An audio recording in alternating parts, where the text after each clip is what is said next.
Burning issue ఏదైనా ఉందంటే దేశీయ విమాన ప్రయాణాలు. భారతదేశ ప్రభుత్వం, నరేంద్ర మోడీ గారి ప్రభుత్వం సిగ్గుతో తలదించుకోవాల్సినటువంటి పరిస్థితి. కానీ విమానశాఖ మంత్రి గారిపైకే నెట్టేస్తున్నారు. విమానశాఖ మంత్రికి ఎంత సంబంధం ఉందో భారతదేశ ప్రభుత్వానికి కూడా, నరేంద్ర మోడీ గారి ప్రభుత్వానికి అందరికీ సంబంధం ఉంది. ఒక చిన్న సమస్యను జటిలమైన సమస్యగా చేసి భారతదేశ వ్యాప్తంగా విమానాల్లో ప్రయాణించే ప్రయాణికులకు తీవ్రమైనటువంటి అసౌకర్యాలకు కారణమైంది ప్రభుత్వం. ఇందులో మనం బాధపడాల్సింది, సిగ్గుపడాల్సినది ఏంటంటే ఆ విమానశాఖకు మంత్రి ఈ తెలుగువాడు కావడం. తెలుగుదేశం పార్టీకి సంబంధించిన వ్యక్తి రామ్మోహన్ నాయుడు మంత్రిగా ఉండడం, మన తెలుగువాడు కావడం చాలా సిగ్గుపడాల్సిన అంశం. ఒక తెలుగువాడు విమానశాఖకు మంత్రి అయి ఉండి ఇంత ఘోరమైనటువంటి తప్పిదానికి కారణమవుతారా అని చెప్పి, ఇది ప్రజలందరూ కూడా బాగా గమనించాల్సిన అంశం ఏంటంటే కనుక ఈ తప్పుకు కారణం ఏంది అంటే, ఒక సంస్థకే 70% విమానాలు నడిపే అర్హతను కల్పించడం. ఇండిగో సంస్థకు మాత్రమే దాదాపుగా 60 నుంచి 70% విమానాలు వాళ్ళు నడుపుతున్నారు, దేశీయ విమానాలు భారతదేశ వ్యాప్తంగా. ఒక రాష్ట్రం నుంచి మరొక రాష్ట్రానికి అంతా. ఒక 30% 40% మాత్రమే టాటా కంపెనీలో మరొకటో నడుపుతూ ఉన్నాయి. ఈ ప్రైవేటు పరం చేయడం వలన ఎంత అసౌకర్యం ఏర్పడిందో ఒకసారి గమనించండి ప్రజలారా. ప్రభుత్వం విమానాలను నడుపుతూ ఉంటే సమస్య లేదు, లేదా పలు సంస్థలకు ప్రభుత్వం గన అప్పజెప్పింటే గన ఇంత ఇబ్బంది లేదు. ప్రభుత్వం నడపకపోవడము, ఒక సంస్థకే 70% విమానాలు నడిపే పరిస్థితిని కల్పించడం వలన ఇండిగో సంస్థ ఈరోజు వాళ్ళు ఆడిందే ఆట, పాడిందే పాట. ఎంత అసౌకర్యానికి గురవుతున్నారంటే ఈరోజు 10 రోజులైంది ఇప్పటికీ. హైదరాబాద్ నుంచి ఢిల్లీ పోవాలన్నా, బొంబాయి పోవాలన్నా, ఇంకో చోటికి పోవాలన్నా, ఎక్కడికి పోవాలన్నా కానీ తీవ్రమైనటువంటి అసౌకర్యం. ఈ ఎయిర్పోర్ట్లు ఎట్లున్నాయని చూస్తే టీవీలలో మన ప్రొద్దుటూరు బస్టాండ్ మాదిరి ఉంది.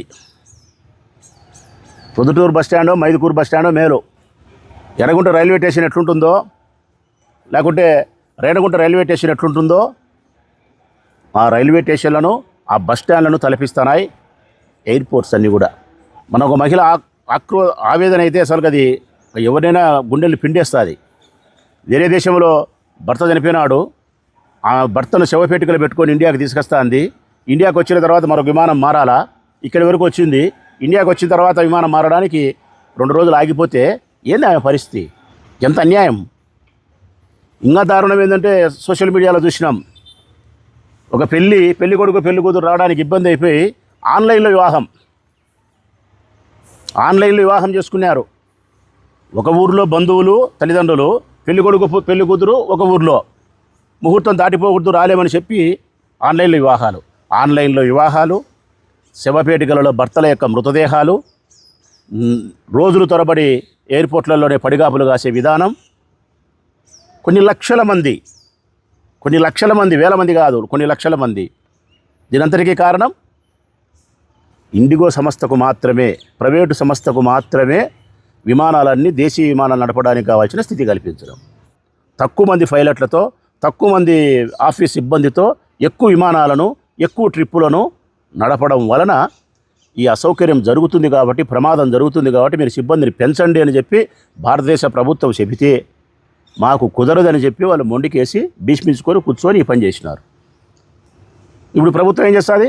ఒక సంస్థకి అప్పచెప్పడం, ప్రైవేట్ సంస్థకి అప్పచెప్పడం వల్ల ఏమీ పీకలేక, సాధించలేక నోరు మూసుకొని భారతదేశ వ్యాప్తంగా ప్రజలకు అసౌకర్యం కలిగించి ప్రపంచ దేశాలలో భారతదేశం యొక్క విమానశాఖ యొక్క పరువును, మర్యాదను తీసి ఆ మూల కూర్చోబెట్టింది.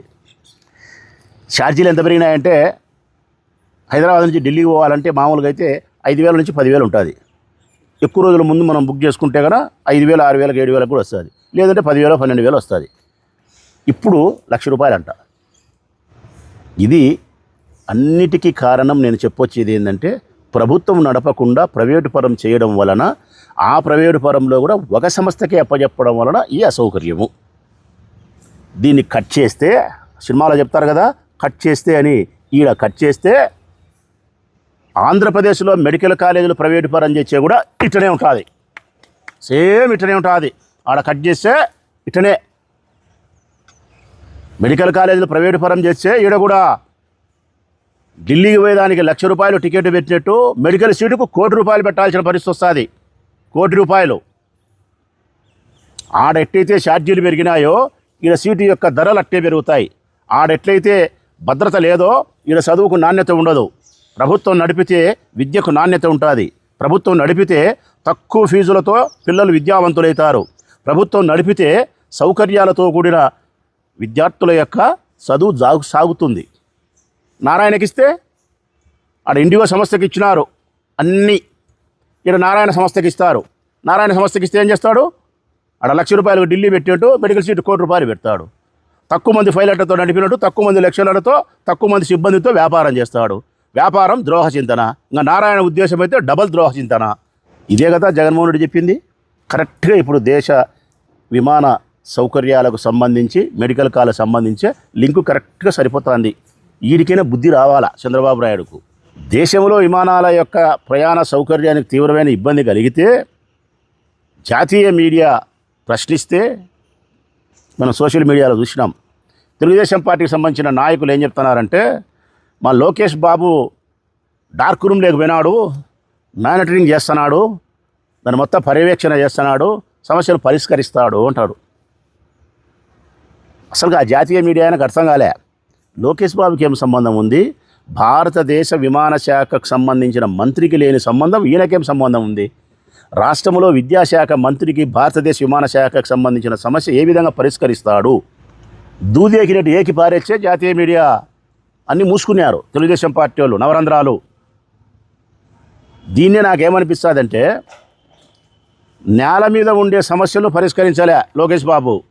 ఆయన శాఖకు సంబంధించినటువంటి విద్యాశాఖకు సంబంధించినటువంటి ఫీజు రియంబర్స్మెంట్కు సంబంధించిన సమస్యను నేల మీద ఉండే సమస్య, నేల మీద ఉండే సమస్యను పరిష్కరించలేని ఈ పెదమోగోడు గాలిలో తిరిగే విమానాల యొక్క సమస్యను పరిష్కరిస్తాడంట. ఇయే కదా గాలి మాటలంటే, ఇయే కదా గాలి మాటలంటే. ఈ గాలి కూతలే మానుకోవాల ఇల్లు.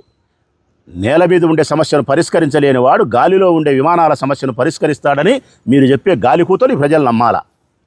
ఇది తగ్గించుకుంటే ఇయే తగ్గించుకోవాల్సినది. ఈ జాకీలు పెట్టి ఎత్తుతున్నారు చూడు, పైకి లేపుతున్నారు చూడు. ఎన్ని జాకీలు పెట్టి లేపినా కానీ లోకేష్ బాబు పరిస్థితి అంతేరా నాయనా స్వామి అని చెప్తున్నాం మేము. ఇది మానుకొని నరేంద్ర మోడీ గారి ప్రభుత్వము భారతదేశంలో విమాన ప్రయాణాలు చేసే ప్రతి ప్రయాణికునికి సమాధానం చెప్పాల్సిన బాధ్యత ఉంది. ఇది ఒక రామ్మోహన్ నాయుడు మంత్రికి మాత్రమే పూసే ప్రయత్నం కాదు. రామ్మోహన్ నాయుడు అయితే మాత్రం ఇమ్మీడియట్గా ఏమాత్రమే కానీ ఆయనకు మర్యాద, సంస్కారము, నైతిక విలువలు ఉంటే ఆయన శాఖకు రాజీనామా చేయాల్సిన బాధ్యత ఉంది. కారణం, ఒక రైల్వే మినిస్టర్గా లాల్ బహదూర్ శాస్త్రి పనిచేసినప్పుడు ఒక్క రైలు ప్రమాదం జరిగితే ఈ ప్రమాదానికి ఆ శాఖకు సంబంధించిన మంత్రిగా నేను బాధ్యత వహిస్తానని చెప్పి రాజీనామా చేసినాడు. ఇది భారతదేశంలో ఉండే రాజకీయ నాయకులకు స్ఫూర్తిదాయకమైన అంశం. ఆయనను ఆదర్శంగా తీసుకోవాలా. ఈడట లేరు భారతదేశంలో ఇప్పుడు రాజకీయ నాయకులు. చేసిన తప్పులన్నీ ఇల్లే చేస్తారు, సర్వ పాపాలు ఇల్లే చేస్తారు, పనికి మాలిన పాపర పనులన్నీ ఇల్లే చేస్తారు. పదవి మాత్రం పట్టుకొని ఊగులాడుతూనే ఉంటారు. ఎందుకంటే ఆ పదవే వీళ్ళకు శ్వాస. ఆ పదవి లేకపోతే ఈ శ్వాస ఆగుతుంది, మరణంతో సమానం వీళ్ళకు. అందుకే రామ్మోహన్ నాయుడు కూడా రాజీనామా చేయకుండా ఉన్నాడు. నిజంగా మేము అడుగుతూ ఉన్నాం, ఆ మహనీయుని లాల్ బహదూర్ శాస్త్రిని ఆదర్శంగా తీసుకొని ఈ శాఖకు మంత్రిగా నువ్వు చేసిన ఇంత పెద్ద తప్పిదానికి నైతిక బాధ్యత వహిస్తూ ఇమ్మీడియట్గా రాజీనామా చెయ్యాలి. నరేంద్ర మోడీ గారి ప్రభుత్వం భారతదేశ ప్రజలందరికీ క్షమాపణ చెప్పి ఈ తప్పును గంటల వ్యవధిలో సరిదిద్దాల్సిన బాధ్యత ఉంది. అన్నిటికంటే ప్రధానమైంది, ఈ ఉపమానాన్నైనా చూసి చంద్రబాబు నాయుడు బుద్ధి తెచ్చుకొని విమానాలు ప్రైవేటు పరం చేస్తే నడపడం ఏ సమస్య జరిగింది, ఒకే సంస్థకు అప్పచెప్పడం వల్ల ఏ సమస్య జరిగిందో, మెడికల్ కాలేజీ కూడా ప్రైవేటు పరం చేస్తే ఇటువంటి సమస్య ఉత్పన్నమవుతుంది. మన రాష్ట్ర ప్రజల యొక్క అసౌకర్యానికి గురి చేసిన వాళ్ళైతాం, విద్యను వైద్యాన్ని ప్రజలకు దూరం చేసిన వాళ్ళమైతామనే ఈ ఉపమానాన్ని అర్థం చేసుకొని చంద్రబాబు నాయుడు తన బుద్ధిని మార్చుకొని మెడికల్ కాలేజీల ప్రైవేటు పరులను విరమించుకొని ప్రభుత్వమే నడపడానికి నిర్ణయం తీసుకొని ప్రకటిస్తే హర్షిస్తాం. లేదంటే నిన్ను చరిత్రలో చీకటి రాత్రిలో నల్ల సిరాతో లిఖించబడతావనేది మాత్రం స్పష్టం. ప్రతి ఒక్కరూ తప్పనిసరిగా యూట్యూబ్లోకి వెళ్ళి కడప వార్తను లైక్ చేయండి, సబ్స్క్రైబ్ చేయండి. ఇట్లు మీ జి రమణయ్య, ఎడిటర్, కడప వార్త.